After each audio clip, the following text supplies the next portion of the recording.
I love you.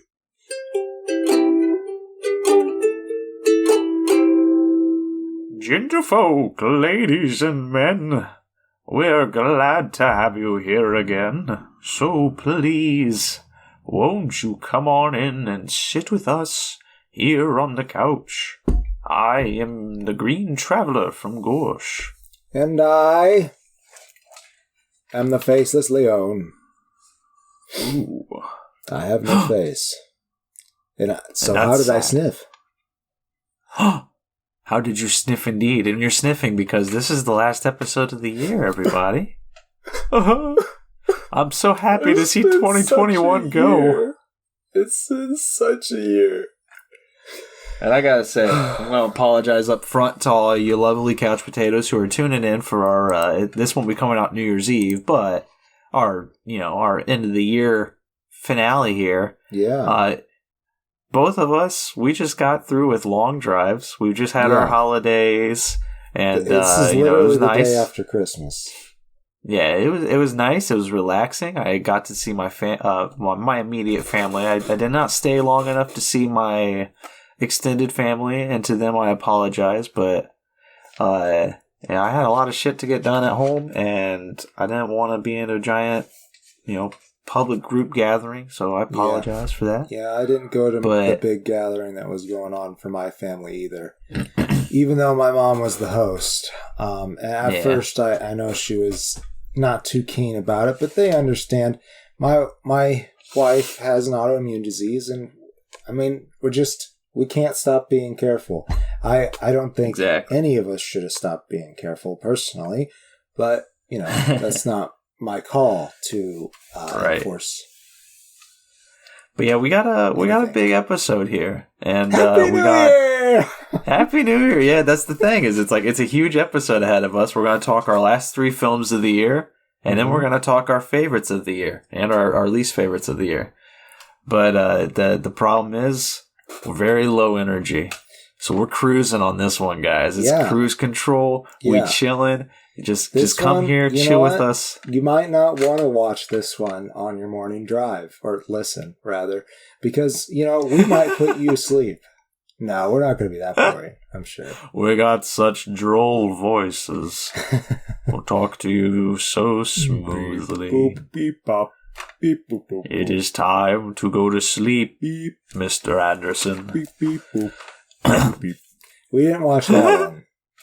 I did not watch that one. What I did watch, to get into it, to my green catch-up, my lovely segment where I will watch a movie that you are unable to see. You being the Faceless Leo, not you, the lovely couch potatoes. None of you can see this movie. None of you can see this. It is only for the Green Traveler. But a lot of you have probably seen this movie, actually, because my green catch-up of the day is Spider-Man No Way Home. No Way Home. Yeah. I can't talk too much about this. That's the problem. That trickery. Yeah. Director, I think the director's name is John Watts, and he has this entire, this is his home trilogy, I guess, for Spider-Man. Right. It's wrapping it up. I don't know, maybe he'll come back for a 4th film. I don't know if they've decided on a 4th Spider-Man film and director and everything yet. But I can't really say much about this because it is spoiler heavy as fuck. But I will say that, because I don't want to get too much into it, we're not going to talk back and forth. So allow me to just say up front, I really enjoyed it. I think the story was underwhelming, but the character stuff, what they did with the characters is really fascinating. And there are some just absolute awesome moments that, I got to see this in a theater. Sadly, it was packed. And, sadly, people sat, I made it all the way to the fucking movie starting before somebody sat beside me. I was like, I'm good. The lights are down. The previews have gone through. I'm good. And then these 2 fuckers came and they just sat right next to me. And then they pulled out beers and they drank beers. and one of them even leaned over to me and whispered, "Hey, I'm sorry we sat next to you, but would you like a beer? Would that make up for it?" And I was like, I don't drink, so no, but thank you. I guess. Thanks, I guess. I kind of wanted to be like that preppy, like, you know, nerdy asshole who's just like, you do know that theaters, that's the only way they make money is through the concessions, and you bringing in your own drink is kind of a dick move. I did not do that, but I kind of wanted to. Well, they probably would have thrown a beer in your face. Probably. But then at the same time, it would have just been hypocritical because I have definitely brought outside shit into a theater before. Oh, definitely. Never alcohol. I mean, we would never have done that. No, none of us have done that. Great and powerful Oz. But that's all I got to say about Secret Review, Great and Powerful Spider-Man. Oz. Oh, jeez. Yeah, we totally did not bring alcohol to that movie. But Spider-Man No Way Home, it was quite fascinating. They did a lot of fun stuff. I kind of wish they had focused more on certain characters rather than the characters they did focus on, and then I kind of don't like the ending. The ending, in my opinion, was a bit of a letdown. The ending blows. That's what he's saying, guys. The ending The ending kind of blows. Tits. Yeah, but I give it 3 stars. It still did a lot. That's pretty good for a bad ending. Yeah. Yeah, but I mean, that's the thing, is the shit they did leading up to that bad ending was very fun. There's a lot of fun. And, I recommend it, especially if you've gotten this fucking far into the Marvel Cinematic Universe. Why the fuck not? Unfortunately, I've had a lot of spoilers my way, but I won't add those spoilers on here because that would be rude. But that's kind of why I decided, like, because I was kind of thinking I'm just going to wait until this one's on Disney, even though it's going to be 45 months. And then, like, day one of it being out, I was like, I went to Reddit just to check the news like I normally do. Reddit's not really the best place to check the news, but that's just what I do. And, like, I went there just to see if there's anything big. And the first thing I saw was something that almost spoiled something. But, like, it didn't actually. But, like, it said, spoilers within. And I was like, no, I don't want this. I gotta go see this movie then, because I know it's just going to plaster the internet. And I'm going to have something spoiled. Dude, it plastered the internet before it even came out. All the spoilers I knew it before it even came out. And it's like, I don't know. I mean, like, a lot of the spoilers have to do with the multiverse that... So a lot of people who are listening are going to know what I'm talking about, because it's all over the fucking internet. Well, a lot of people who are listening have probably already seen this if they even cared about it. That's true. It was huge, man. It's doing great. Well, that was a nice little green ketchup. I feel like that was just enough to stick your potato fingers into. So, yeah. And now we're ready to jump on in to our final 3 films of the year. And let's start with one that was a bit of an accident on our end. We thought this came out this year. It did come out this year. It did come out this year. I think it still counts for that very reason. Yeah, I do too. I just don't remember how we were counting at the beginning of the year, because this is one of those COVID films. It's I Care a Lot. All these films are on Netflix. Straight up. Yeah, we'll say that if you want to go check these films out. Yeah. And I Care a Lot came out on Netflix in February. So it is a 2021 release, but it's one of those COVID films that was meant to be released last year. I don't know how we were scheduling it. So as an end of the 2021 year review, oops, our bad.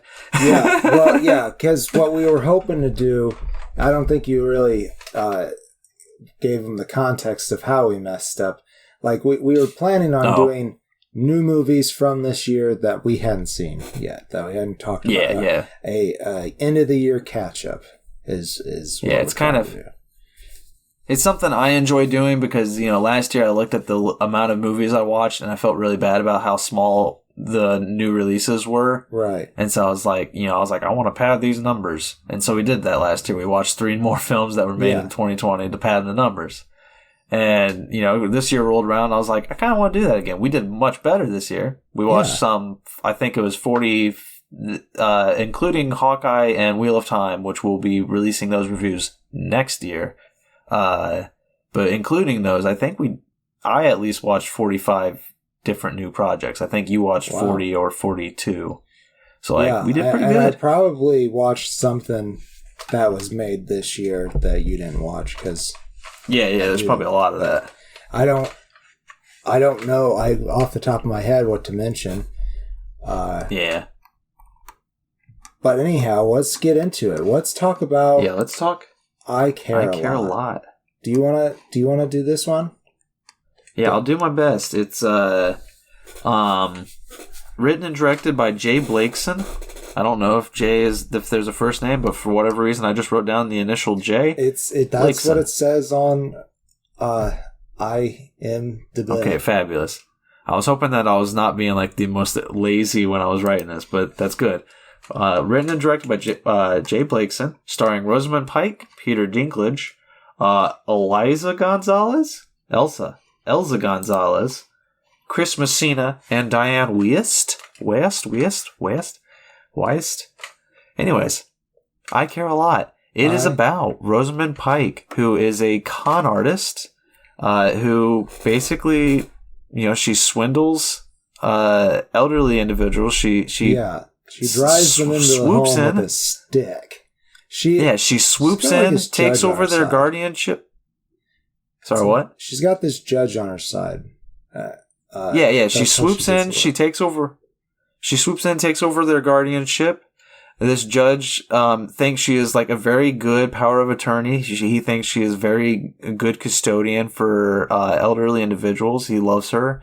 And so, she comes in, she argues this case, how this person doesn't have responsible family or family to take care of them, and then takes these perfectly healthy and mentally sound elderly individuals and locks them up into a retirement home and takes all of their life savings.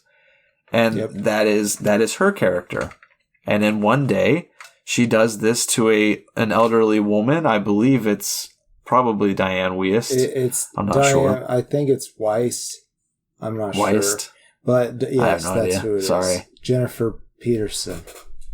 Yes, Jennifer is Peterson. The character's name. And she didn't do her research well enough because she just saw this old lady who had a lot of money. They knew that she was sitting on a lot of money and maybe something else.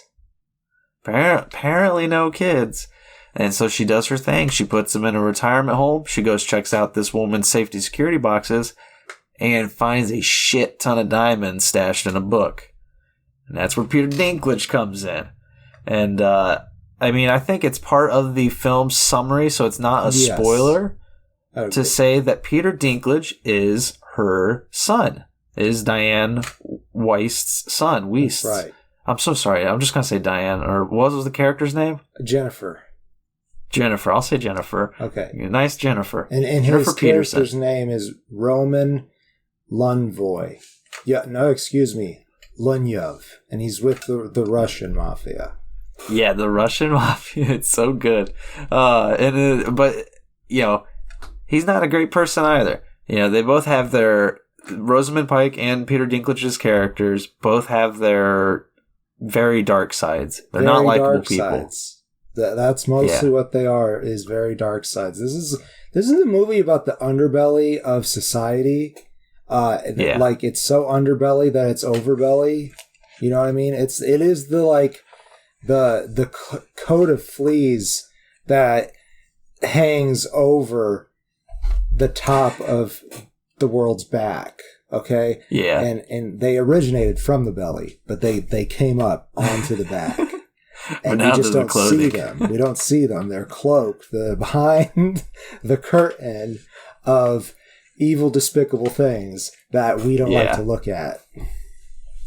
And I think that is this film's biggest problem. So, like, the finish of the summary is that Peter Dinklage is now going after Rosamund Pike, like, hardcore, to try to get his mom Pike. What? Marla is her character's name. Marla Grace. Right. Yeah. And he's going after her hardcore to get his mom back, but also to basically ruin her. And he gives her, shots. He gives her chances where he's just like, I will give you like $5 million if you just give me my mom back and get the fuck out of here. And, Rosamund Pike's like, well, if you're willing to offer $5 million, that means you probably got $50 million. So I want $50 million. That's just how they play this game.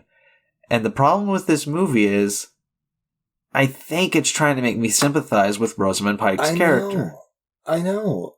And I just can't. I can't. It's like she's put in situations. Awful. Yeah, she's too fucking awful, and like she's put in these situations where it's like, it's kind of like can she get out from this hole she's dug herself into? Right. Yeah, that's this kind of film. Interesting. Like I found interest in it, but I did not like her. I kind of wish I did not like her. I kind of wish that Dinklage killed her. She just stayed in the hole. No spoilers. That'd be nice. Of what happens. Yeah. I was. I was kind of rooting for Dinklage, but I didn't like Dinklage because Roman, his character, is a total hothead, and he's a gangster, so it works. And it is kind of awesome to watch Peter Dinklage rage out on his lackeys, but I thought I wish there was more legitimate reasons for his anger. But I guess, your mom being held hostage is a pretty legitimate reason. Yeah. But, it felt very weightless because he's supposed to be this, crazy, awesome mob, boss kind of thing, or mafia boss. He's supposed to have a lot of power and intimidation, but he has, 4 lackeys, and they suck. They do suck. And, every time he tries to do something, it typically does not work out well. And then there's this one scene with him and Rosamund where he's finally got Rosamund tied up. I don't want to give too many spoilers away here, but they're having a, one-on-one conversation. They've kind of realized that they are the same person, basically. Right. And that scene is pretty good. I like that. There's some good moments in that scene. Yeah. But it's just, it doesn't carry weight. It's just I love Peter Dinklage, and I do think he made a good mafia member. He just needed to have some kind of good lackeys who actually accomplished shit when he sent them out to do things. Right. I feel like his lack of competent crew kind of made him feel a little less competent. Yeah, when he was supposed to be this big bad guy. Yeah, and that's just, I kind of just wanted to see the bad guy. I kind of wanted to see this competent individual chase this woman down, and it would have been more, maybe I wouldn't have cared about her character, but it would have been more intense and intriguing if there was more at stake, if he was more villainous, more powerful. But instead, I'm just I don't care about this character play between these two people.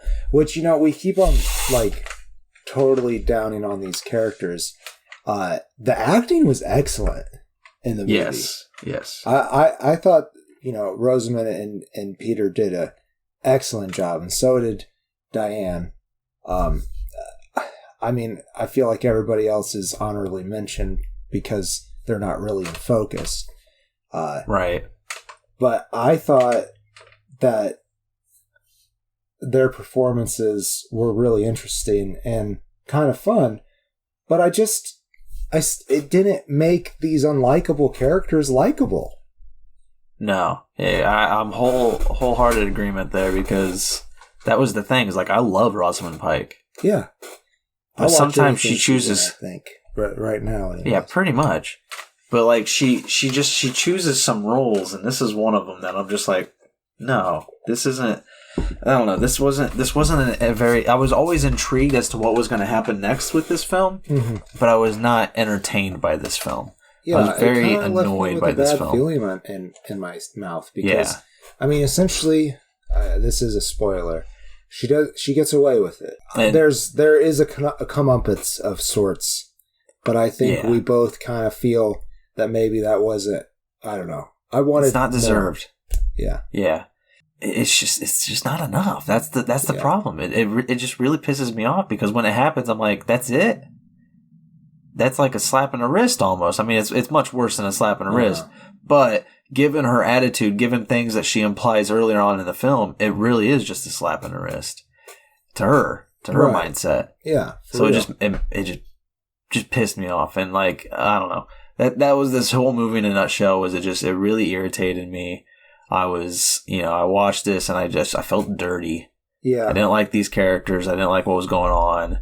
And that's one thing is like I've had my I don't know if I should say this. I don't know if it's a bad thing to say out loud, but I've had my identity stolen before. Right. And there's such a heavy uselessness. Like you can't do shit. You are powerless at what just happened. And at cleaning it up, you are still powerless. Now you're relying on other people to do shit. Right. And to help you get all this repercussions taken care of. And that's this whole movie in a nutshell, is a character who literally just takes from these whole like elderly individuals who still have like probably 2 decades of good health and sanity, and she puts them in a retirement home where they waste away because nobody's believing them. They're put under drugs from her order, and they don't have any contact with their family, and a lot of them just waste away real quick. Yeah, honestly, the stress of that would add years. Would rather subtract years off of their life. Like Jennifer, the character the elderly character we're focused on, she's got a lot of vitality left. She reminds me a lot of my grandma. My grandma is near or 80. She's either 79 or 80. And I can't see her dying before she's 100. I couldn't imagine. Right. She acts like she's in her 60s, really. I feel like. Yeah. I've had many a great aunt who's made it around like the 90, 95 mark with the same amount of energy, where it's just like, nope, I'm fighting. Like, and by that I mean like when you go to a family reunion, they hold up their fist and they will punch you. Like,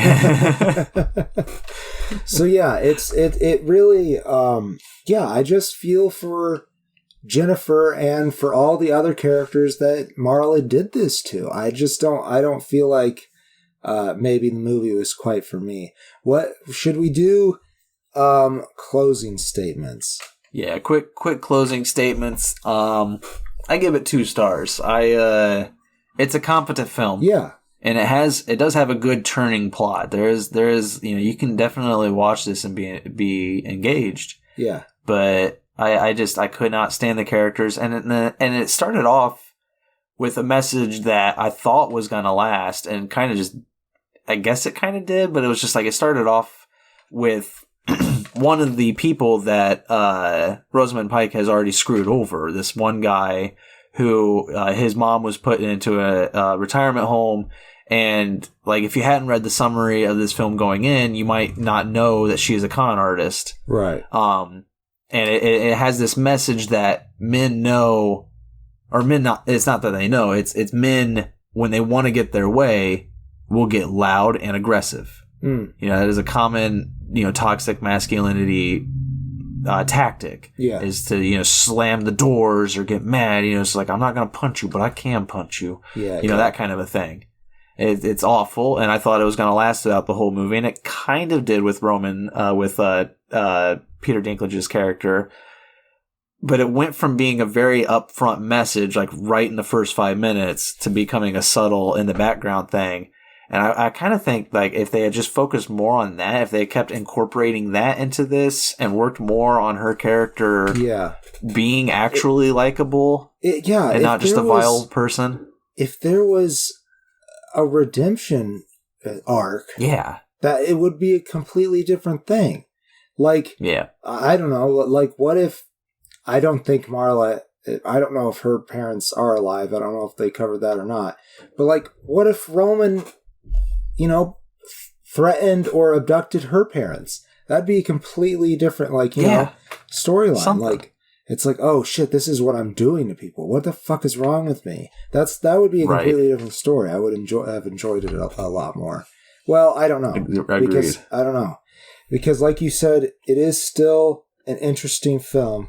I give it a full face because like you said, it's competent. And it's not like I don't recommend it because the performances are interesting.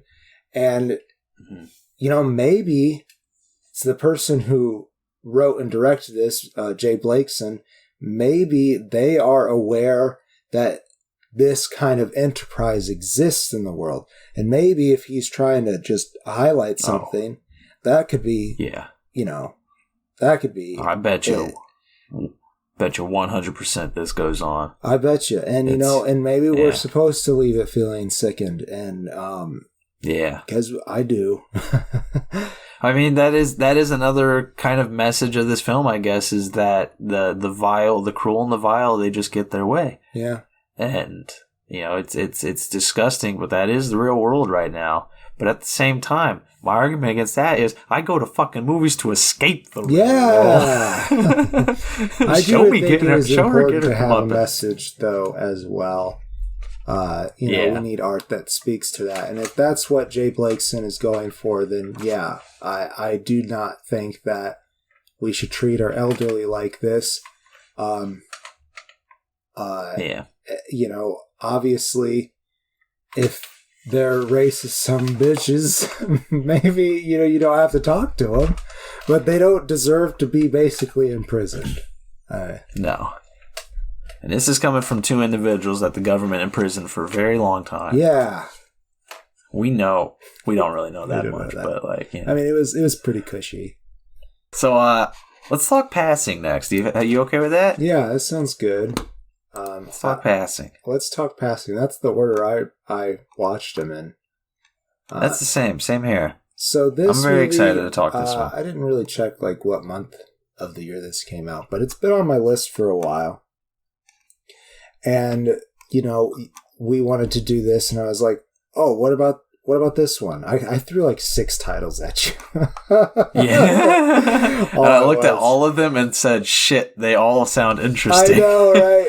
But I'm really glad I watched this one. I am. Yeah, this one made it onto, I don't care. I don't want to get political here, but, I don't care what your opinions are. Obama, he always puts out a favorite movies and favorite books of the year list. And I always like to see what he put out as his favorite. And Passing made it on to, so did Power of the Dog, which we'll talk about soon. But Passing made it onto his favorite movies of the year list. And I was just like, I'm very excited to see this one because I looked it up and I was like, this sounds very interesting to me.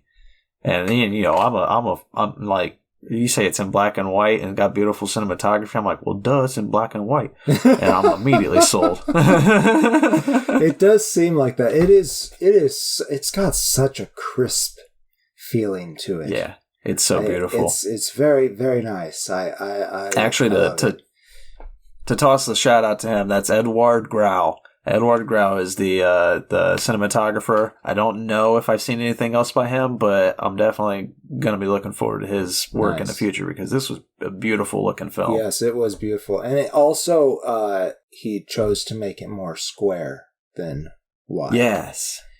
You are in the moment with them. Yes. I do enjoy that particular feature of the film and most of all the rest of the film. So let's get in there. So Irene, was her nickname Irie? What? Reenie. Reenie, that's right. Tessa Thompson plays Irene, and she is a younger black woman from Harlan, and she's married to a doctor named Brian. They don't have their last names on the cast list for IMDb for some reason, but he's played by Andre Holland. While she's about town looking for a particular book or toy for her son, I can't quite remember, for his birthday, she runs into Claire, played by Ruth Negga. And at first, she does not recognize Claire because Claire is passing as a white person. And this is also based in the 20s. I'm pretty sure it's the 20s because they have flapper dresses at a certain point, and it's during the Prohibition. So she's passing. She's even married to a white man. I believe it's Bill Camp. No, Alexander Skarsgård. Oh, yeah, it's a Skarsgård. Yeah, John. He doesn't have pants on in his cast picture. And we're all very happy about that. He does have pretty nice legs. You got pretty good legs. So she's married to John. I don't actually... Who has no idea. Hugh is Reenie's friend. Bill Camp is Reenie's friend. He's an intellectual a writer, and he is curious about Black culture. And and he's fond of it, I think. Huh? I think he's also fond of that atmosphere because he always likes to go to the clubs with Reenie and her husband. Right. It's he's interested in breaking barriers between the two races for sure. Still ignorant. Yes, he does say some wildly stupid shit. But he gets and she calls him out by on it, Irene very quickly, and he accepts that. So it's that's one thing I love. Nice lesson there too. I think for any white individual. I suppose you don't even have to be white. I feel like it's entering into a different cultural atmosphere. You're probably going to say something stupid. And honestly, that's all I ask. Get pointed out, Yeah, that's all I ask is just call us out on our bullshit. When we say something that's stupid, like that's the thing is like we are as much as we joke about being green and faceless monsters from the government, which we are in real life. We are also white individuals, and and as much as we joke about that, though, again, we are white men and. Well, I'll say we are white individuals, and just call us out on our bullshit when we're ignorant, and we gonna be ignorant. We ignorant, we are. Just call us out on it. Yes, correct please. It. That's all I ask. So, anyhow, Claire and Irene grew up together, and she, for one, invites her over to have crumpets or fucking whatever. I don't know, and. Reenie actually passes with John. And she does not intend to. John just enters the room and assumes. Now she was passing to shop as well.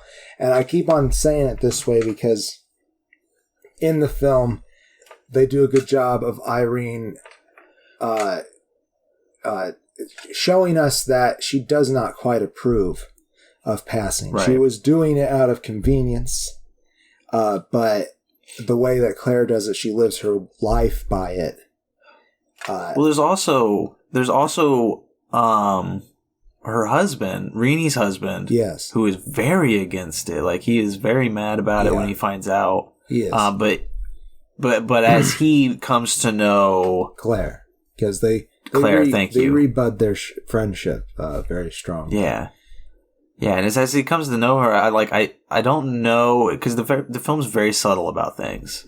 And I don't know if he softens on why Claire is doing, why Claire is passing. Right. But, he does kind of grow a little bit to understand, I guess, the mindset of why one would. Well, yeah. And I think, also, Claire is just very charismatic, and he actually ends up enjoying her company. So everybody does. He looks past it, and also I think it becomes very clear to both Irene and Brian that now that Claire has made that decision, she is pregnant with John's child, that she's kind of stuck in this situation, and it's very precarious because. Claire says it herself. She's very worried about the child coming out dark, and which would ruin her lie to John, which is another big part of the plot. But as the story goes on and Brian starts to accept Claire, Irene becomes insanely jealous. Truly, to the point that once we come upon our ending, it really leaves the viewer to wonder what exactly happened. Yeah, what was going on in Ruth's or Reenie's mind? Yeah. Because there's so much that develops in her character mentally. Yeah, that is not told to the audience. A lot of films when you want the audience to understand the message, you beat it the fuck into their heads with a lot of exposition. Mm-hmm. That's not here in this film. It's all in her head, basically. It's all in Tessa Thompson's portrayal of this character. Is at least one interpretation. I personally feel that is the way that it was interpreted by Rebecca Hall, but I'm not sure. Like, I feel like there's very much a way to read this as if there was something going on between Brian and Claire. I mean, that's the thing. I mean, that's what I'm saying is, like, you can definitely do that and think of it as just a progression of this character and her mindset. Oh, yeah. Like, because that's what I'm saying is, like, incorporating all that's going on. You know, we don't know if there is infidelious actions happening between Brian and Claire, but it's possible there is. But it's all about how Tessa views Claire, how she sees her entering her life. Mm-hmm. You know, it's just like for a while, it's like, does she see her as a thorn? Does she see her as a beautiful rose? Like, what is she seeing in this character? And I think she sees both, which I think that's why that's a beautiful metaphor that you used, because roses have both of those aspects. Yeah. So, man, that was just really good. Congrats. Pat yourself on the back. I would, but it's in pain from sitting in a car all day. Oh, man. But I don't know. I was so fascinated by this film and how it progressed, because it's just, you know, there's so much to it, and there's so little to it, because again, there's not a lot of dialogue. I mean, there's a lot of dialogue, but there's not a lot of exposition. Though there's a lot of walking through the town, or Irene kind of tripping on. I don't know if I didn't actually get a chance to read the label on the medication she was taking. I think it was either morphine or laudanum. Because those two drugs, I believe, were still in popular use at the time for housewives. Yeah. And you also get a little bit of,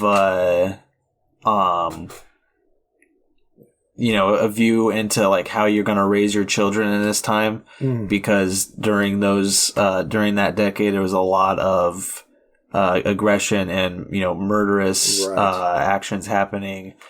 Specifically against the black community, and you have, I keep struggling with their names, Renee and her husband Brian, and they have completely different viewpoints about what their kids should know. Renee thinks they're too young to know about all this terrible things that are happening in the country. Brian's like, no, if we're going to live here, they need to know this. Yeah. And they have so many great arguments about that, and it's like, it's just another divide in their between their characters, while she's struggling with this other divide, with this new friend coming back into her life, and all the ideas that she brings with her. And it's just, oh my God, this film was just so fascinating to me. Yeah, it really was. I mean, because so I feel like we as white individuals have a hard time looking through life through as if we were looking through the lenses of black people in our own time period. And then we go back so far back in our timeline that, you know, it's before the civil rights movement. And it's just, our cultures were just so divided.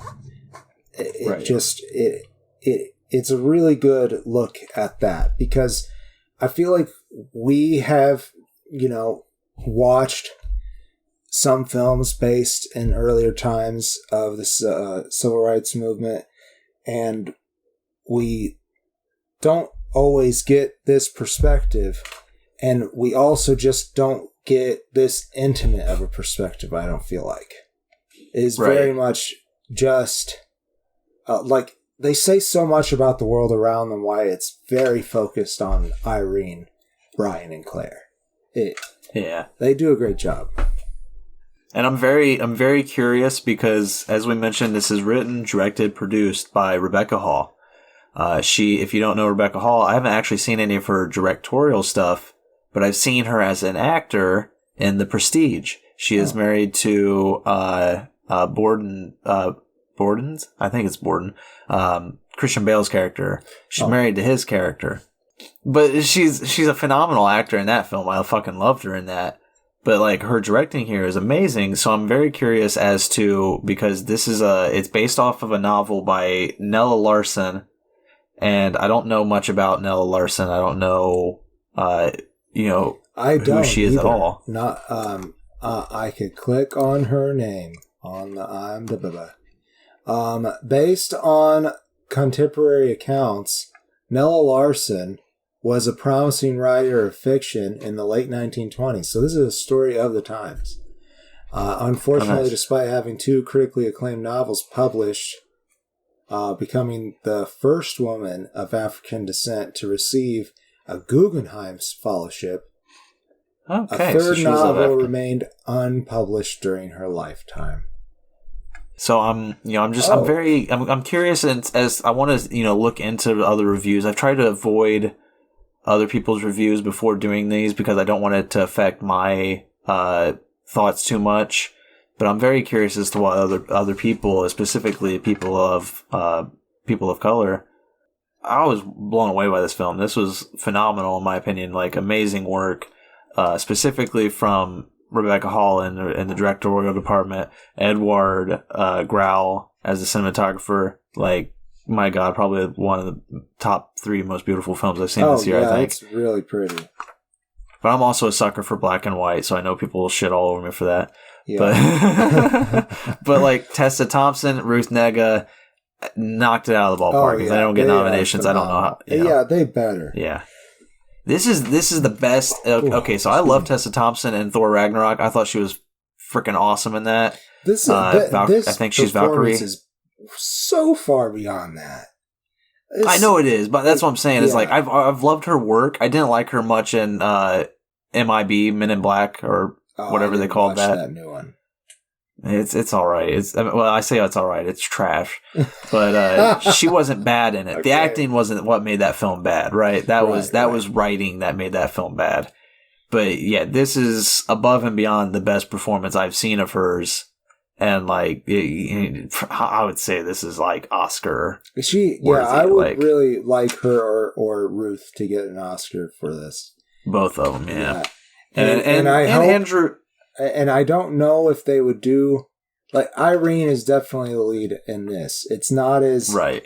They can't do the same thing they did with Judas and the Black Messiah. Yeah, that would piss me off if they did. But like, and Andre Holland, he did great too. Alexander Skarsgård as Claire's husband John, good performance. Dick white male of the 20s, but still good performance. Everything about this film, fucking phenomenal. It gets 4 stars. Like, I was fantastic, madly in love with it. Yeah, I'm gonna give it a face and a half. I really did enjoy it. Performances all around. There's one thing about it. So a lot of people I feel like might have trouble with the abrupt ending. There is a very abrupt ending. But I think it's completely justified. I love the ending. I think it ends at the right spot, and it leaves the viewer with a lot of questions. And I think that for that I like it a lot. But I do know that Sarah, my wife particularly, was like, I wanted there to be more. I felt like there should have been more. And I completely understand that, but I'm with you on that boat where, like, I thought it was the perfect ending for this film because the film has been so subtle about its topic, about its characters' developments. Like, I mean, it's a very heavy topic, and it somehow handles it so subtly, so deftly that it's so perfect. It's so delicate in how it handles everything that having such an abrupt ending that does not really explain what happened. It's almost like a hammer that shatters it. Yeah, exactly. It's kind of just like, this is what it's been building to, and that's the big moment. Yeah. And when that big moment happens, my jaw was dropped. Yeah. And I was like, oh my god, was I don't know how to talk about it without spoiling, but it was oh my god, what happened? Yeah, it was what happened. What happened?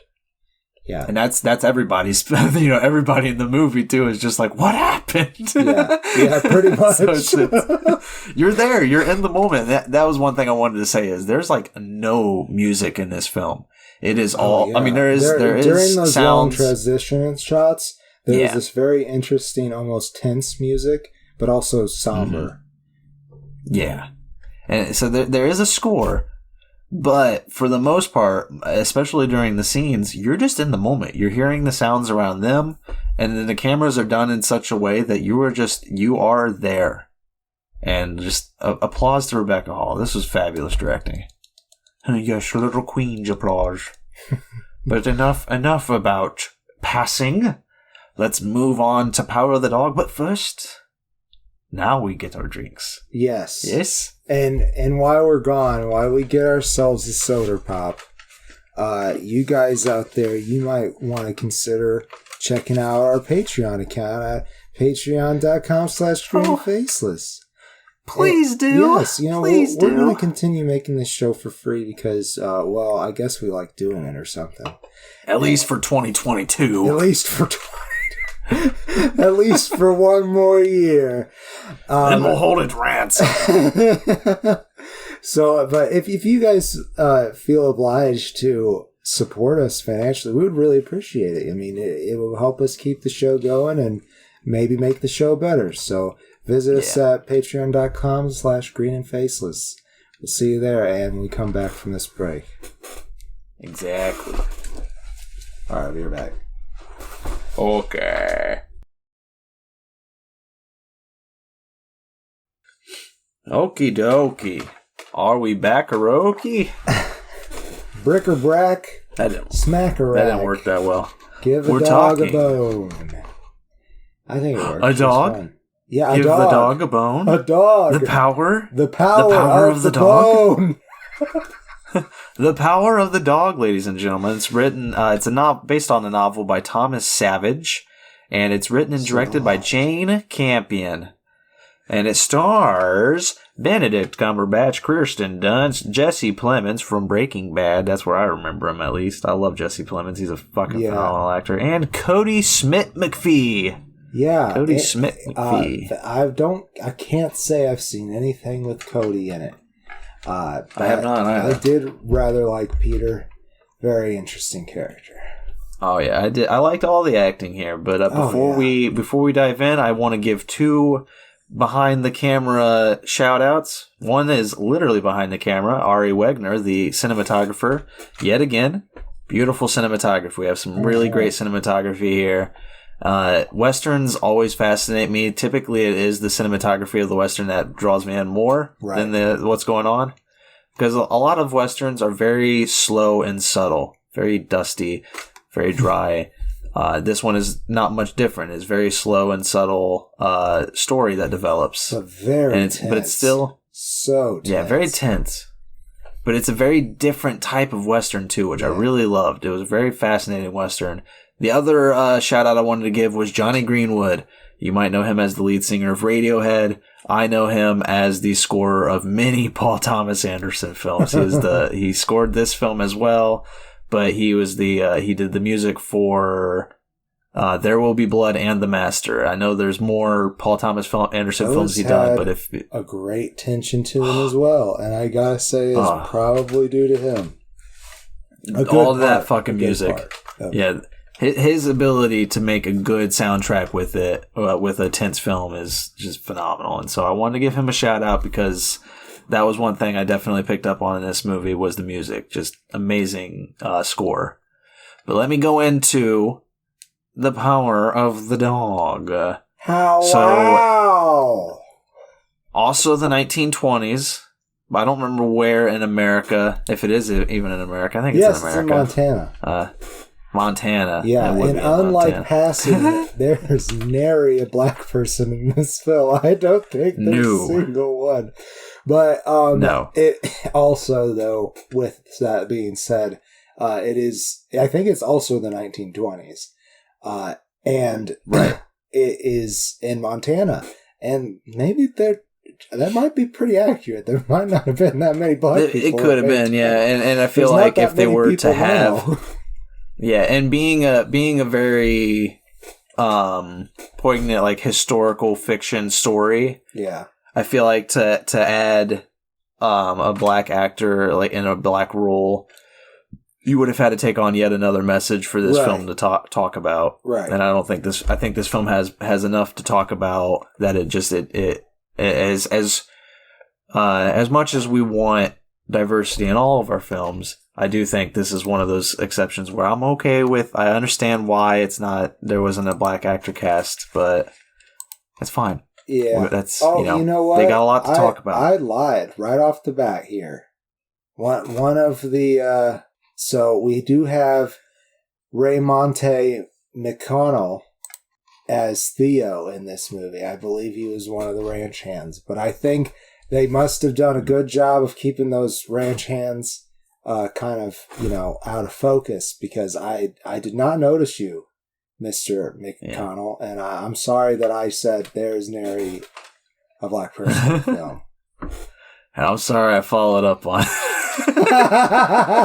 I'll delete my end of it. No, I won't. I'll keep it in. But here's the story. Here's the story of a lovely lady. Benedict Cumberbatch and Jesse Plemons are two brothers. I don't remember their names. I'm so sorry. Can you help me with that? Yeah, that's a great way to keep the show going. So Phil Burbank and Brother George is Jesse Plemons. Brother George is Jesse. All right. They are brothers. Do they own the ranch? They own the ranch, do. Right? Yeah. I believe they got some seed money from their parents. Right. That's it. Yeah, they're getting money, like, sent to them by their parents. I think Benedict they send money to their parents now. I think they take care of their parents. Well, I remember now. I thought Benedict was writing them to cut Jesse off of funds, right? When he found out that he was about to marry Kirsten Dunst's character, I thought he was writing to the parents and being like, he is doing this and this, cut him out of the inheritance, do not send money, send it only to me, that kind of a thing. Maybe. I might be wrong. Maybe, but I thought, they might be doing pretty well. They seem to have a pretty successful ranch. And it does seem like Phil tried to get George. He wants George to be more cowboy like him. But he thinks, or at least he tells George so, that George is too fat and stupid to do anything right. Right. And it seems like George kind of takes over the finances. But I'm not so sure, because it seems like Phil has to come in and do just about everything. That was kind of the feeling I got too, was that George did the behind the scenes work, and then Phil did all of the actual ranch farm work. Well, the bit with their parents, I feel like I'm it could have just been cutting them out of the inheritance. Yeah, I recall what you're talking about, but it just. It does not end up being the important part of this movie. So I feel like that's about it. Yeah, I feel like that's kind of the big the bad side of this film, is that there's a lot of just like unimportant, kind of like building up to a lot of like red herrings. Yeah. And so what's going on is at the very beginning, Phil and a bunch of the ranch hands and Brother George is there too. They all go to this like diner which Kirsten Dunst owns. It's like a bed and breakfast kind of thing. Back, they had Kirsten Dunst. I think she might have loaned out rooms too. I'm not sure. They're at this diner, and Kirsten Dunst's son, played by Cody Smith McPhee, he has a lisp, and he's a little awkward. He's a little kind of like socially awkward. He's very I don't know. He's just not a very. I think this is a good way to say it without being insensitive, because that's never 100% confirmed. He presents as a homosexual. Yeah. He is definitely I agree with that, because that's kind of what Benedict starts to make fun of him about. Benedict just like makes fun of his lip. Or, sorry, Phil, the older brother. He starts to make fun of what's Cody's character's name? Peter Gordon. Peter, thank you. Rose Gordon's daughter, played by Kristen Dunst.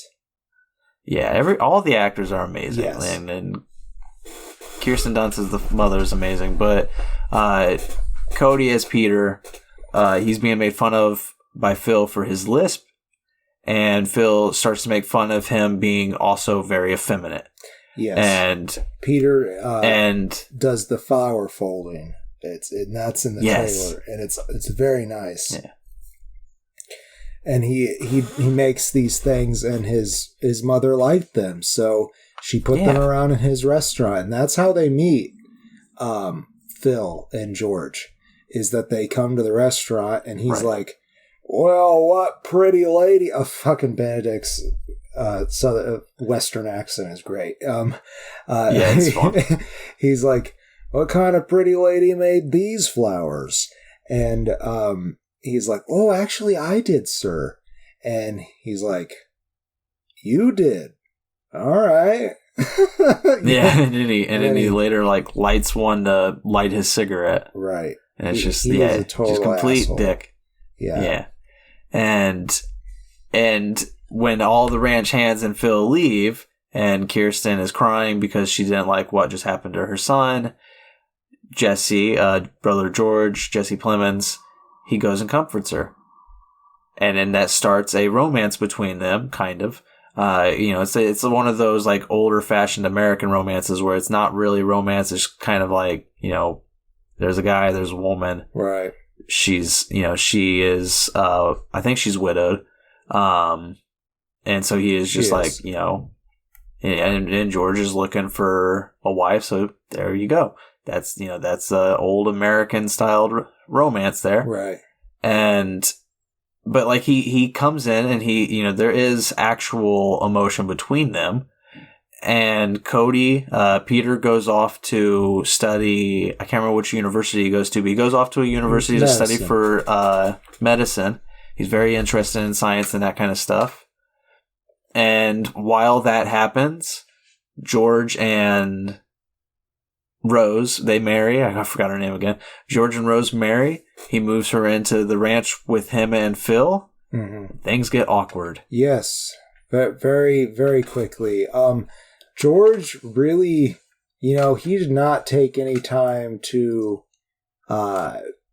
feel out Phil's comfort on having this woman share the house with them.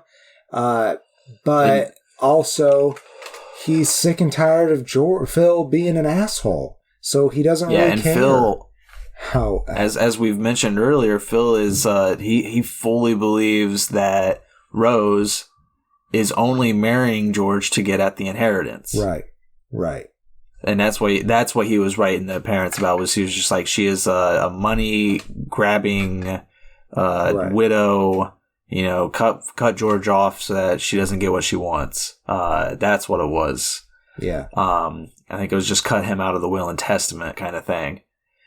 But the meat and potatoes of this story, because again, there's a lot of build up, but what the story becomes about is when Peter comes back home from, I think he's just on vacation from college. Maybe he's for the summer or something. Yeah. Yeah. And when he comes back home, he's made fun of by the ranch hands again. And there's this weird moment where he has a rabbit. He catches a rabbit and he's, his mom's just like, "Oh, it's so cute." And he's just like, "I'm going to keep it." And this one lady that works for his mom, I think she just worked in the house. I think she was just a maid. Mrs. Lewis, I believe. Played by Genevieve Lemon. Yeah, she comes up and she sees, because she wants to see the rabbit, and she runs up to Peter's room. She walks in. She finds him dissecting the rabbit, because that's yeah. Well, he's a doctor. He wants to be a doctor. Yeah, exactly. That's how Peter is. He found this rabbit, and she's like, the mom was upset. Rose, Kirsten Dunst is upset. She's like, "I thought you liked rabbits." And he's like, "I do, but I want to know how they work. I'm going to have to practice surgery someday. So, I just, that's in today's times, if you caught, if a kid catches a rabbit and starts cutting it up, dissecting it, most people would be like, oh my God, my kid's a sociopath. Right. I mean, that was kind of common back then. Teddy Roosevelt, president 1908, he was, when he was a kid, he caught a lot of creatures and just dissected them. That was what he was fascinated by. Yeah, he had a shit ton of birds and moths and butterflies. It was kind of an age of discovery still. Exactly. And so it really does make sense. That people but were I felt like that curious. I feel like that was another red herring though. That when that happened, it was like that reveal that he was dissecting. I thought they were trying to be like, the kid's messed up. Well, but in my opinion, I was just like, the kid's a doctor. Yeah. For me too. I was like that. And I thought maybe it was going to cause more trouble with, the maid and the ranch hands, but it really doesn't. But I think it tries to make the ending more justified. I think that's what it's trying to do. And I don't know why I mentioned it, because I was about to get into the meat and potatoes, and then I went off on this tangent about the rabbit. But the meat and potatoes is what happens after that, because while Peter is exploring the ranch and everything around him, he finds a secret hideaway of Phil's that has gay magazines. Yeah. And it's got a lot of memorabilia that Phil has from the rancher who taught him and George, Buck Henry. Bronco Henry. Bronco Henry, thank you. Buck Henry's an actual. And he explores further. He hears splashing around, and he goes and explores, and he finds. I think he just finds Benedict swimming. Right, he's just bathing at that point. But it's a secret spot. You do get Benedict Cumberbatch's penis. There's a flash of flaccid. Yeah. That might be spoilers. I was appreciative of that. No, that might be an attraction. Spoilers for something. Know. And also, you don't get that very much. There's a lot in this movie that you don't get very much. So it's worth soaking up. Like, this is... They're not going to make... They're not always going to make movies like this. Or maybe this is the way movies are going, and that would be cool, because this is a good movie. Right. It is a good movie, and that becomes the crux of the story, is once Phil knows that Peter knows his secret, he starts to take him under his wing a bit. He starts to teach him, how to ride a horse, how to be a cowboy a bit.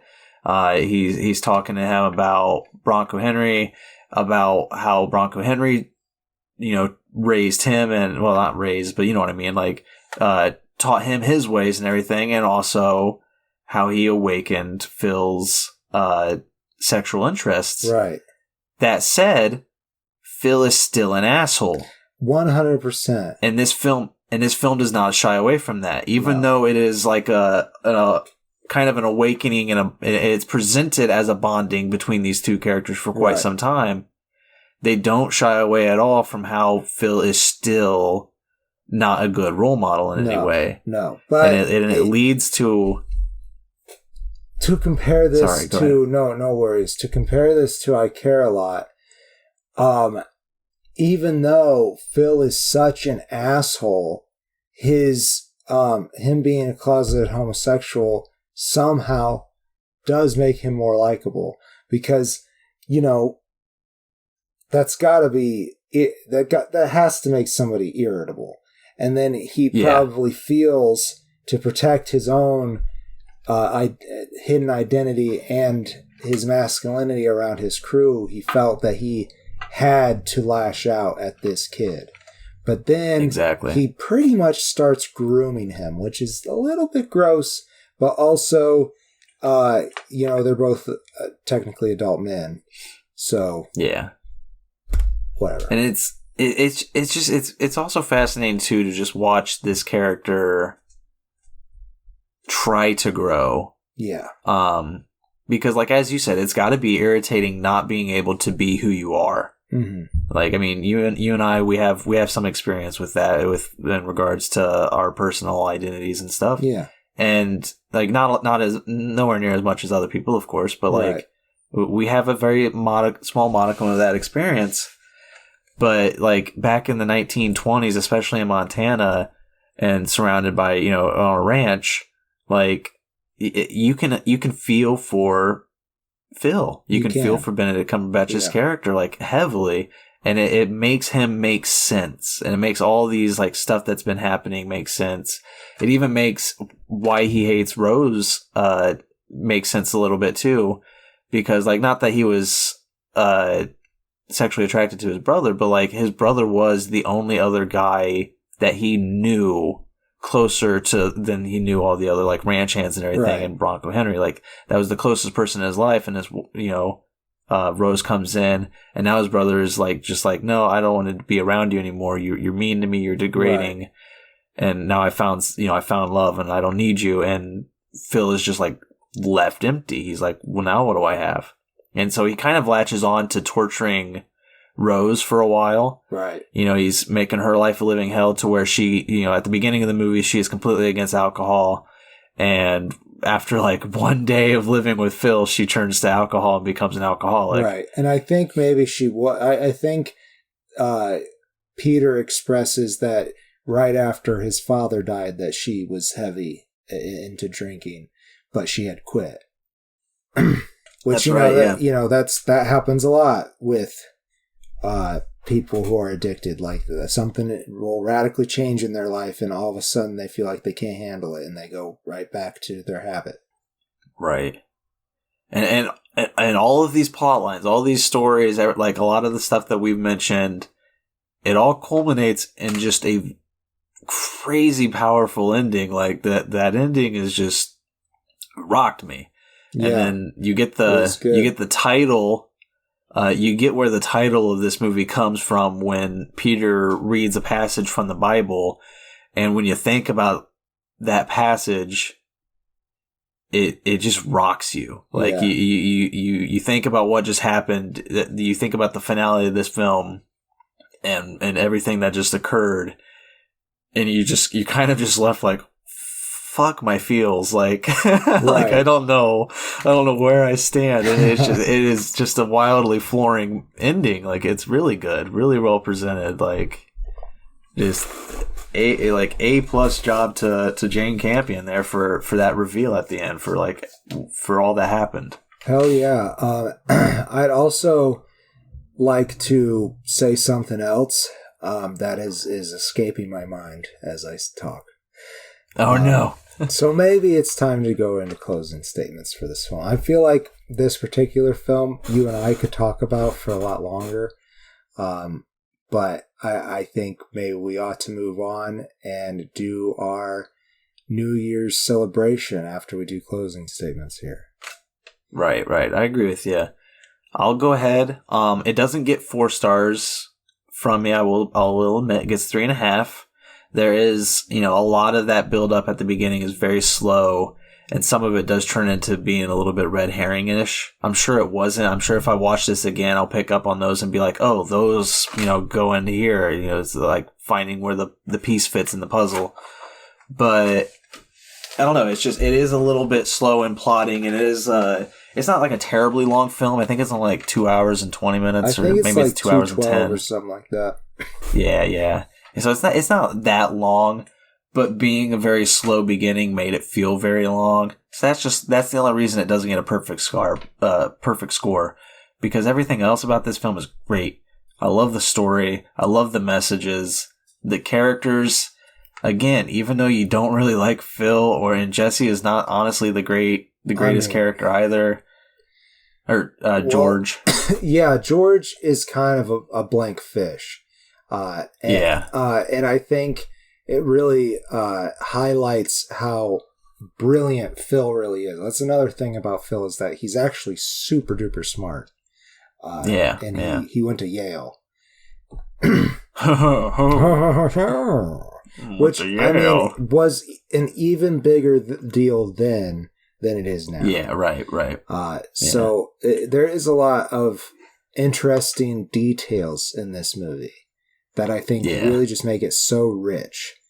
So I'm giving it a 5.5. I really enjoyed it. The tension alone, I feel like it's the tensest movie I've watched in a long time. And we did a whole fucking horror series this year. Right. Yeah, that's the thing is like it's tense, but it's not action packed. It's not. There's no like horror elements. It's just tense in how that story develops. It is tense in the way that Phil just bullies the whole ranch. He is a wild steer. Ooh. Yeah, I absolutely loved it. But before we get into the year-end wrap-up of this final threesome, who would you choose as the victor?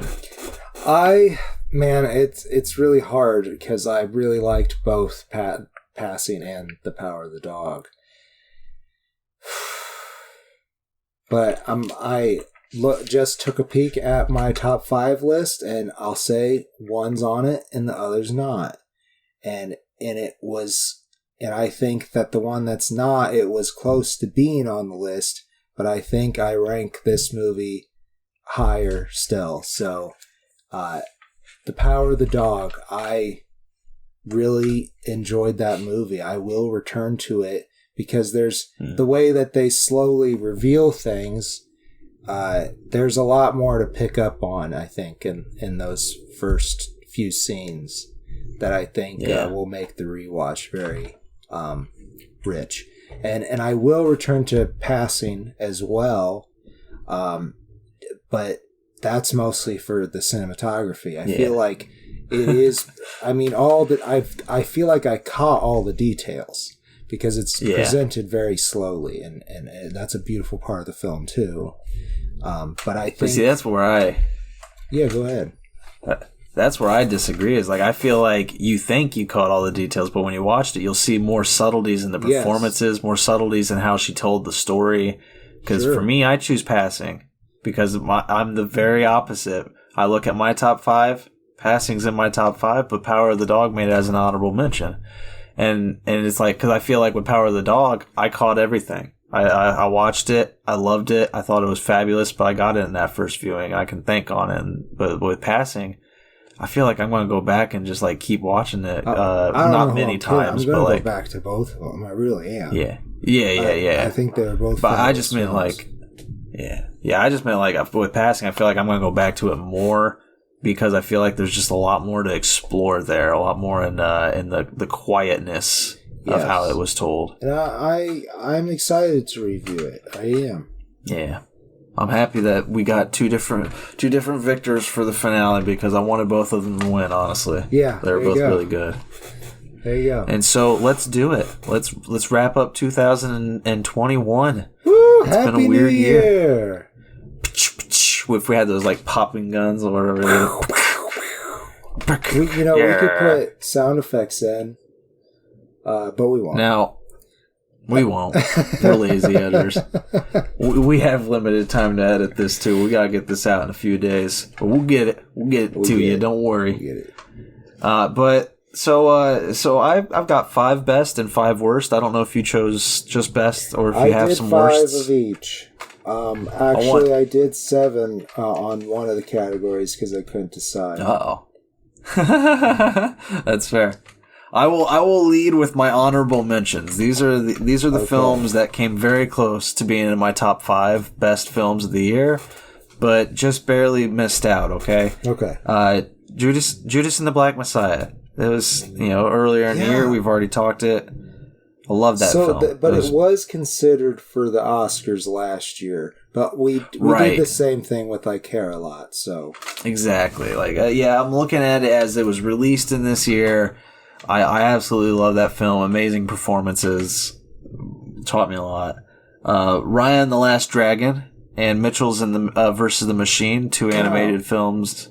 Yeah, both of them did not make it to my top 5, but I love them both. They were really great. Even, we talked a lot of Marvel television this year. WandaVision and Loki both make my honorable mention. I love both of those shows. I just did movies, but I was going to mention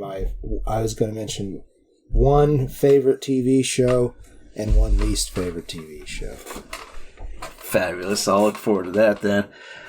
And my last 2 honorable mentions actually are the last 4 honorable mentions. You have the Fear Street trilogy and Shang-Chi and the Legend of the Ten Rings. Dude, those were great. Fear Street, definitely in my honorable mentioned.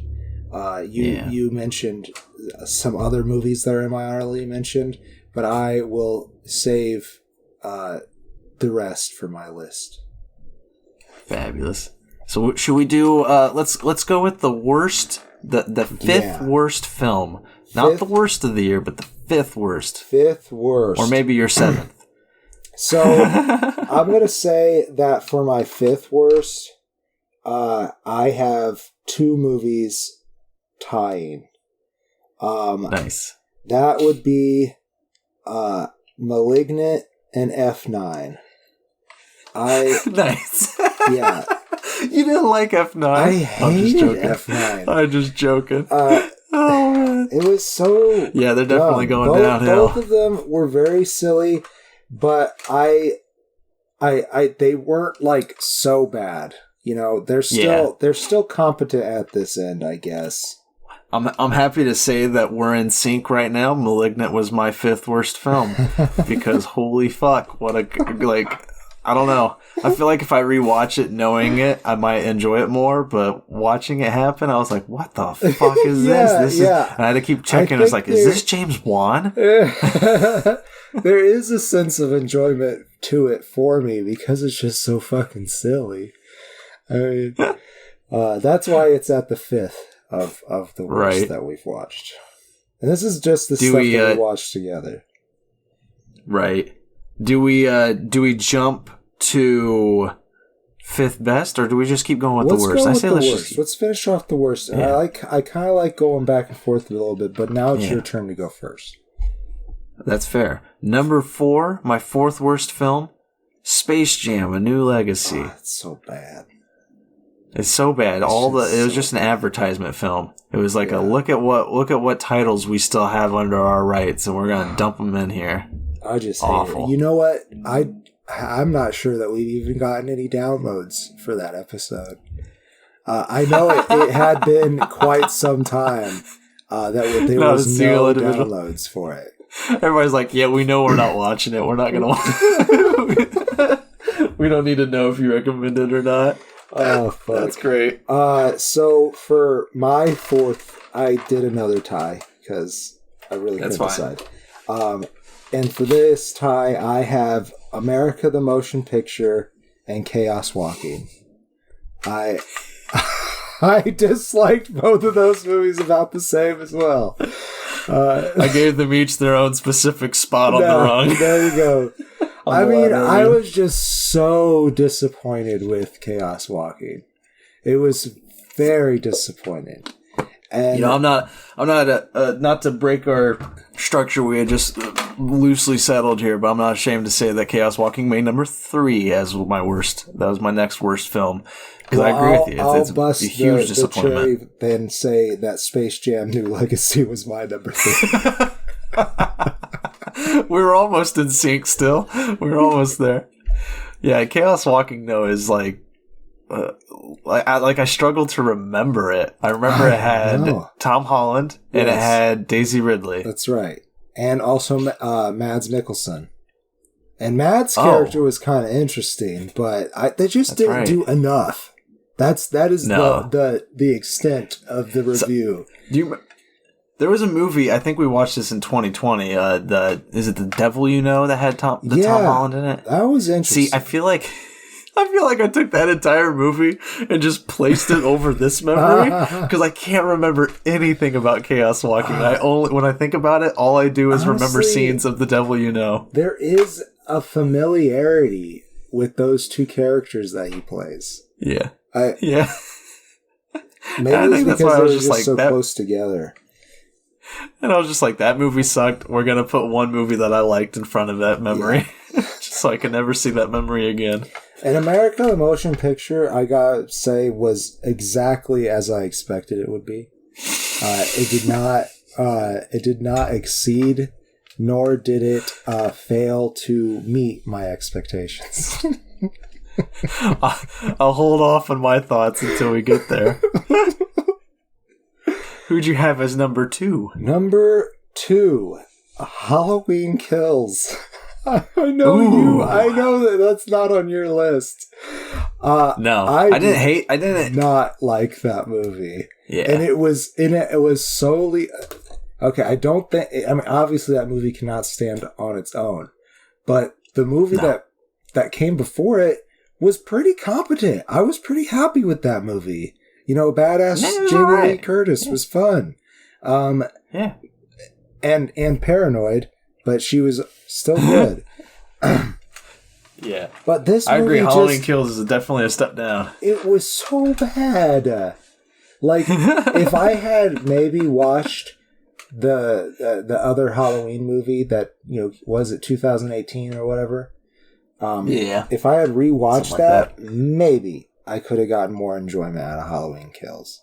I was just so confused for one. And for another, and I felt like, oh man, maybe I should stop this and rewatch that movie. And I sat there and I thought to myself, no, you would still not be having a good time. This is not a good movie. Right. Yep. I can agree. I didn't hate that film, Halloween Kills, but I definitely didn't like it, and it's easily a step down. So I understand why it made your list. I'm not disappointed. But it was the one time we're not in sync because my number 2 least favorite was Tom and Jerry. Yeah, that is fair. That is fair. It's like we're gonna take everything from your childhood that you watched and bitched about as a kid, because I bitched about Tom and Jerry every time we watched it. I watched a lot of Tom and Jerry. I didn't hate the show, but it really pissed me off because the cat's just doing its fucking job. It's just doing its fucking job.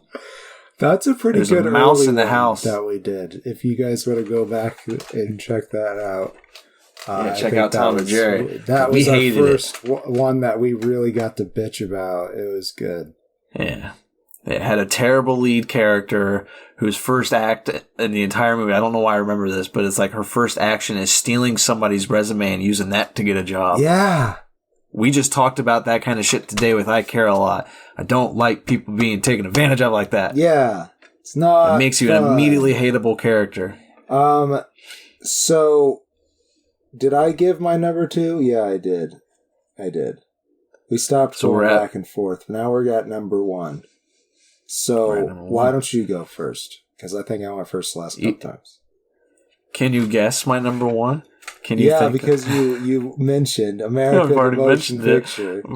America Motion Picture. I hated everything about that because I know people are stupid enough to believe it. Oh my god, man, that is the part that I'm weirded out about because they just mashed it all together, and how we teach history in this fucking country, man, and our at least our elementary or primary school.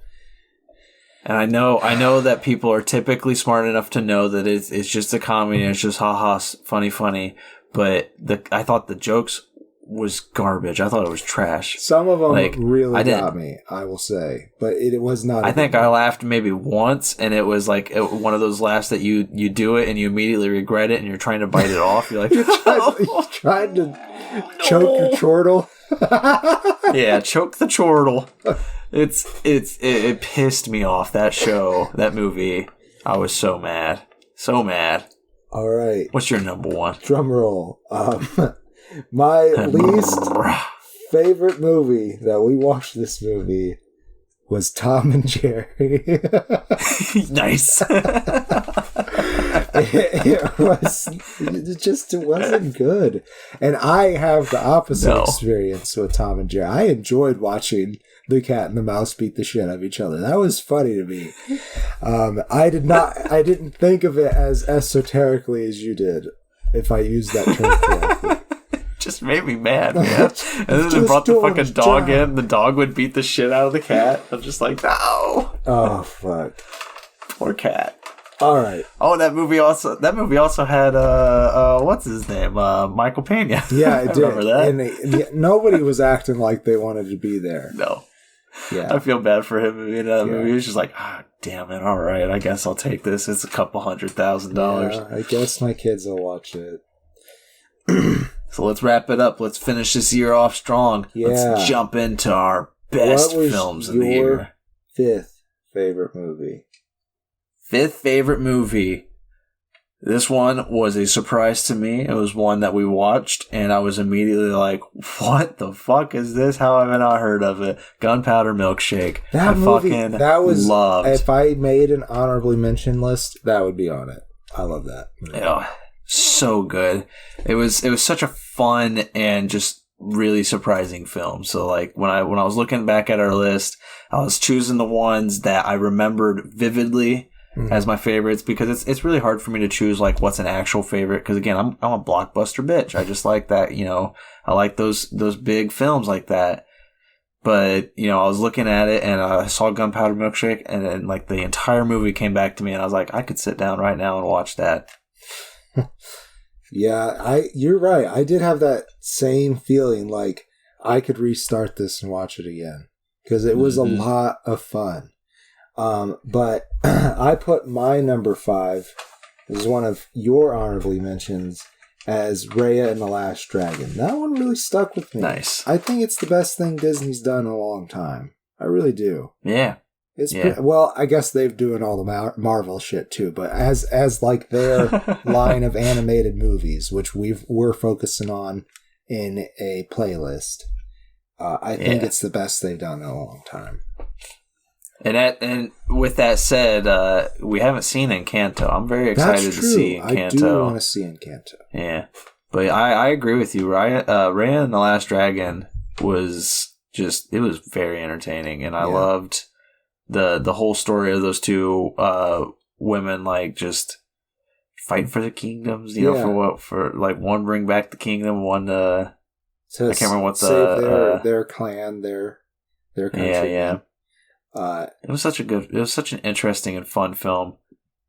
And I don't like Disney sequels, and I don't want them to touch up on Raya and the Last Dragon, but I do think that there is a lot to explore in that world. I do. Maybe if there's a TV show, that could work. Turn it into like Lilo and Stitch. Yeah. I think that could work quite a bit. And it because Disney keeps on pussyfooting around, maybe they could actually. Okay, I've shipped the two leads together. I have too, man. We talked about it when we talked the film. That's like I wanted that. I was so hoping they would, but then at the same time, I didn't know if it was just if it was the masculine side of me being the masculine side of me that was just like, yes, lesbians. Yes.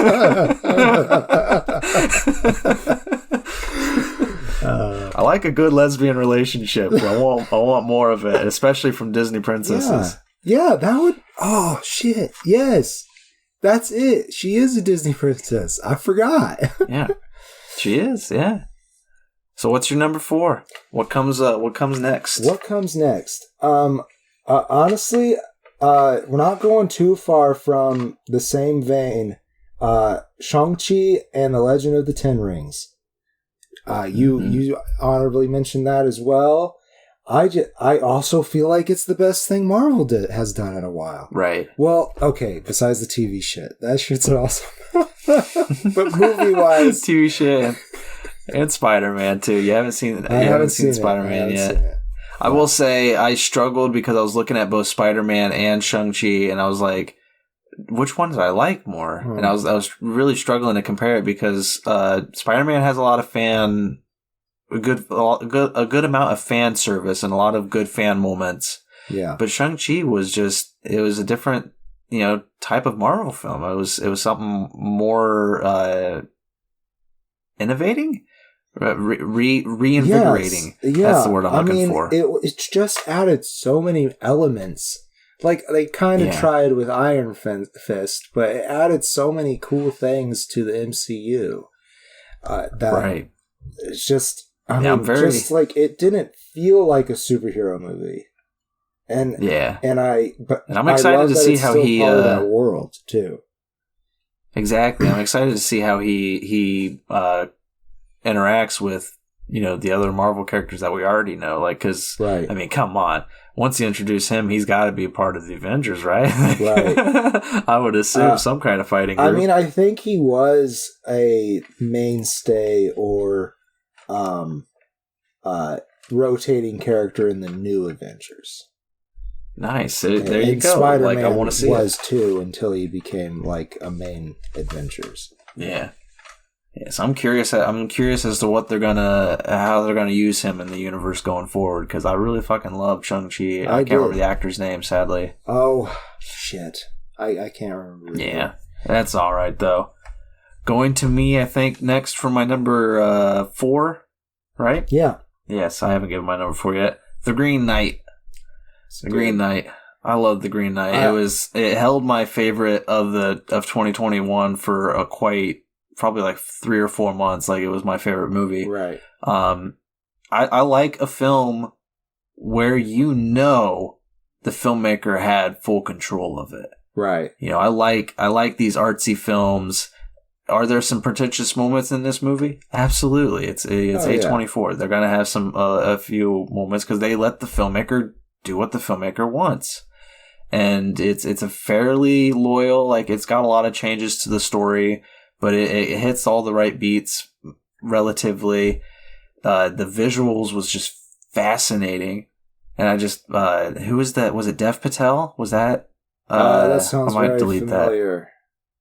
That might not be right, but the lead actor in The Green Knight. Yeah, he's phenomenal. Loved it. Great job. Yeah. Great Gawain. Gowan. Graywin. No. That's your character. That's your wizard. So number 3, right? Yes. But I want to say about the Green Knight. Yes. The Green Knight is very easily my 6th, if not tie all 3, Raya the Last Dragon and Shang-Chi, all 3 of them together. I love all 3 of those movies. But there was something with that ending that kind of ticked me off until you kind of threw in what your observations on it. I need a rewatch of it. Yeah, I feel like if I rewatch it would shoot up in the list. Hell, I bet that ending's on YouTube now. You could probably just watch the ending on YouTube and just see. That's fair. Yeah. Yeah. See if I was right in my observations or not. Yeah. Well, I think 3. We said it came down to a gesture, and I don't want to spoil the film because I think we said it behind a wall. So, number 3. My number 3, I think I'm going to put The Power of the Dog. I fucking liked that movie. It was really good. I was super impressed right after watching it, which I felt that same way about The Passing too. But I think Passing would be just real close to making it on the list. Yeah, see, I feel like we're kind of in sync again because that's where Passing came from me, was number 3. It was, honestly, right after I had watched it, I was like, favorite movie of the year. But then as a couple of days have passed, I was like, no, it's not. It's definitely up there, though. It was really, both of those films were fascinating, but Passing for me was just phenomenal. Just phenomenal filmmaking. Again, it was another film where I think with the last 4 films that we're talking about here, or that I'm talking about on my list, you knew that the filmmaker had total control. Oh yeah. And Passing was definitely felt like that. It felt like Rebecca Hall knew exactly what story she wanted to tell, and she told it precisely how she wanted. I'll go with my number 2 next. Yes, please. I'm a blockbuster bitch. Number 2's Dune, baby. Dune. All right, I'm going to go ahead before we talk about it and just say I'm samesies. Nice. It was either 1 or 2. Yep. But I have a special place in my heart for my number 1. Nice. I do for mine as well. And Dune, as I said, I'm a blockbuster bitch. I fucking love. Denis Villeneuve. I'm sorry if I mispronounced her name, but one of my favorite directors of all time right now. Currently of the directors in the market, he is, if not my favorite, he is at top 2. You know, he is very amazing. It's between him and Robert Eggers, The Witch and Lighthouse. I'm very excited for Robert Eggers. He just put out a trailer for his next movie called The Northman. Oh, super forward to that. I didn't know that was him for some reason. I've seen. Yeah. Excuse me. Part of the trailer. I ate too much for dinner. Yeah, I'm very excited for their careers, but with Denis Villeneuve, with Dune, above and beyond. The spectacle of this film, amazing, supposedly an unadaptable film. I mean, he's got to do it in 2 parts, and he got the second part coming, so he could still stick the landing, but with part 1, he might crash it wildly amazing. Into the dunes. Right. He could feed it to a sandworm. Yeah. Yeah. Great film. It was awesome. Just a visual treat, really. Just to watch it for that, man. Just some great sci-fi vision. And if we had watched it in the theaters, it might be number 1. It's very possible. Yeah. Because, honestly, again, we watched it in a smaller TV. But yeah, fabulous film, and number 1. Right? Should I go? Yeah, I will go. So, this movie was considered for a few Oscars last year. Judas and the Black Messiah, I think, was my favorite movie that we watched this year. It made a great impact on me.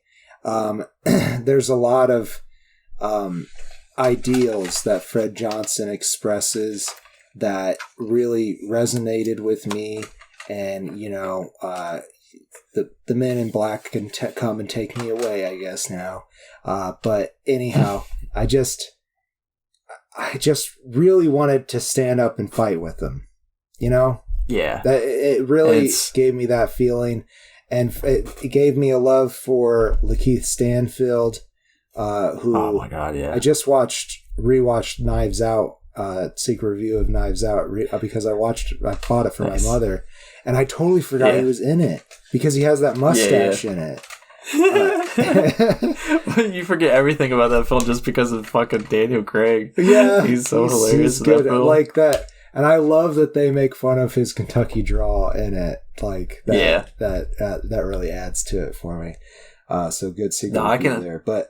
Anyhow, even Jesse Plemons is awesome in this movie. I think I liked him better in this than I did as George. Yeah, the FBI agent he plays in this is really good.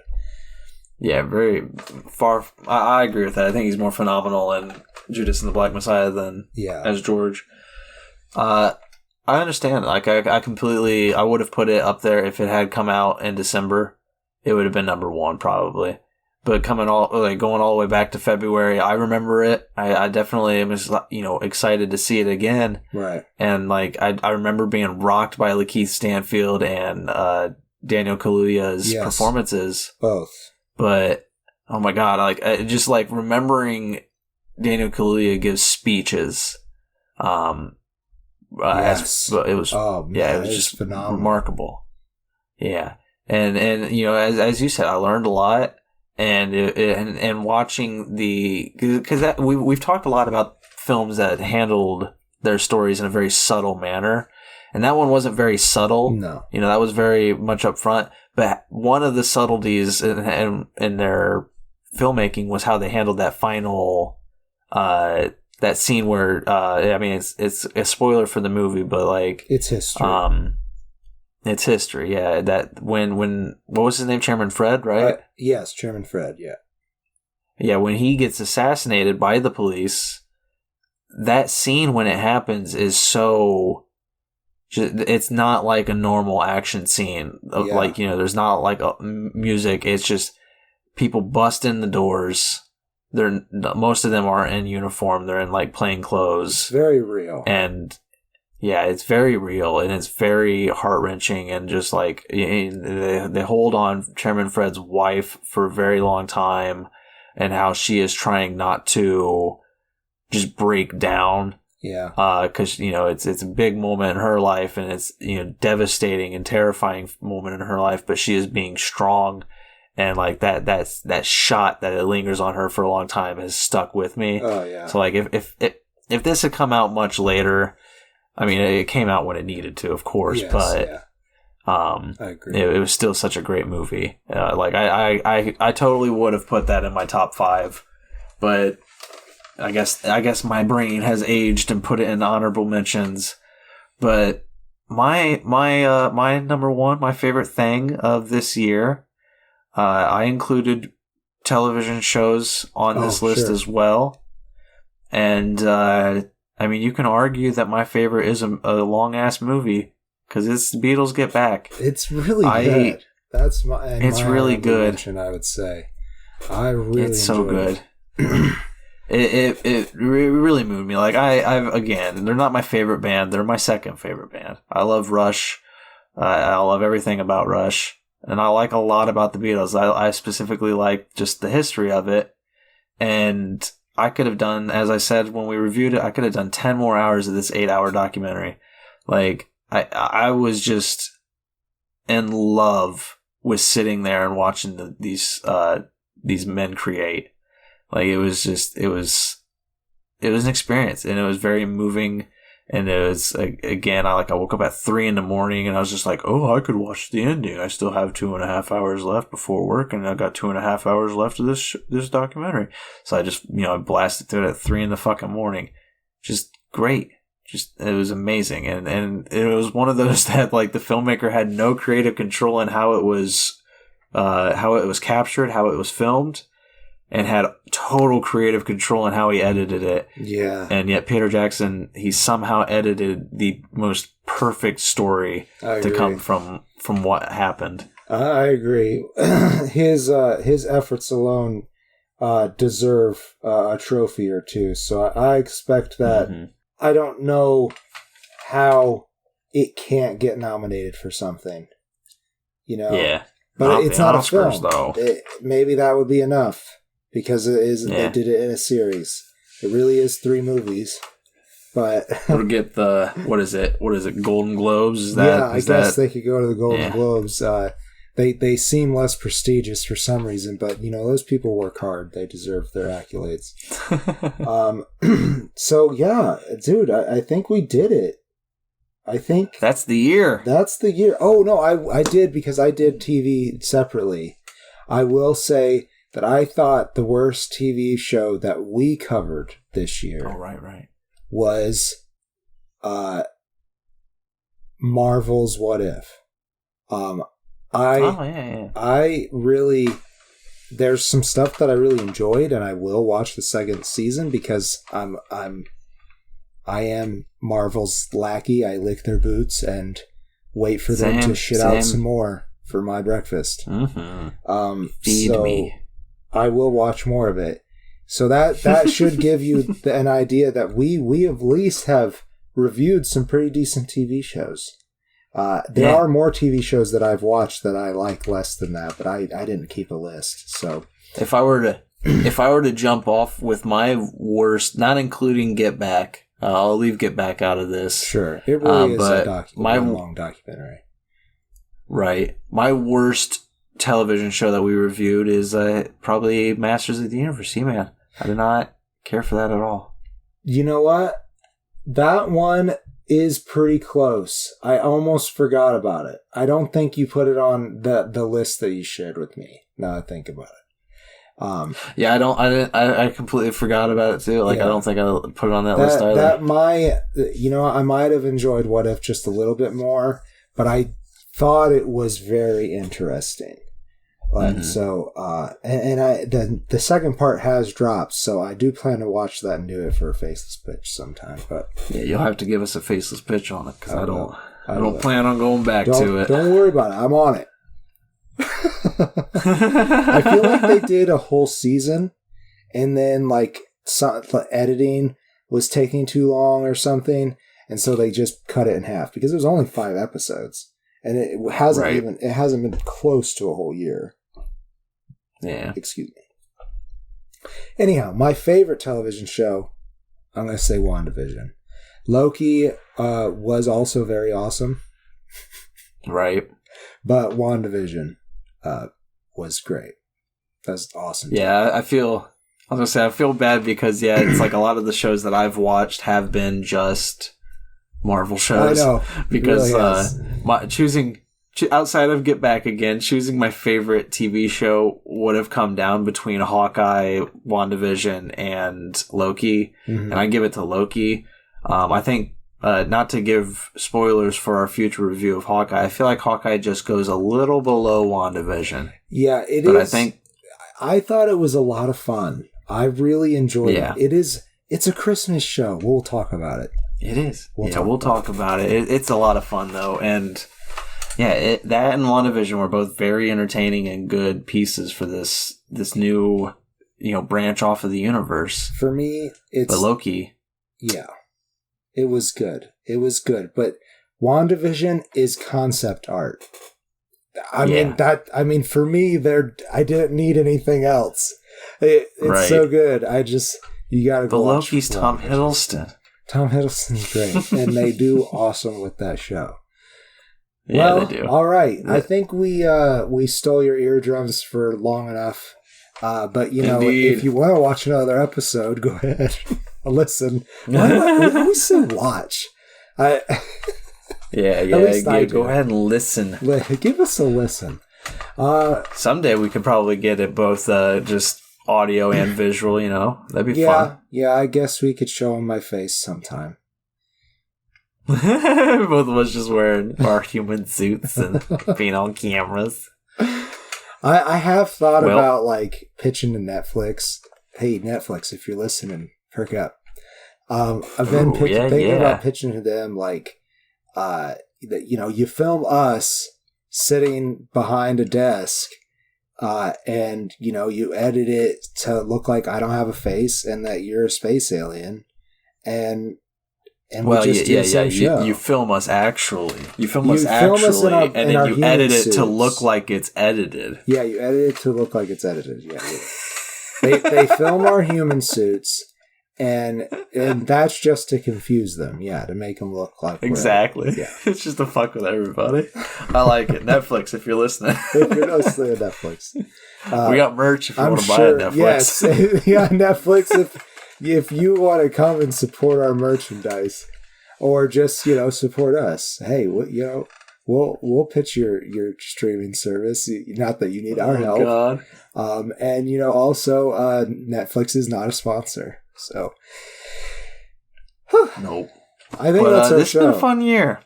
Yeah, we'll have the exact same shit coming at you next year, and it's gonna be a lot of fun and exciting. Maybe we'll be able to revamp it. Maybe some new shit too. Maybe we'll take shits on you. Oh. I have been the Green Traveler from Gorge. And I am the Faceless Leode. Safe travels and safe words. Good night. Good night. Green and Faceless on the Couch is a proud production of Fiction Works 19. If you like the show, please show your support by rating and reviewing us on Apple Podcasts. Like, follow, subscribe, wherever you might listen. We also now have a Patreon account.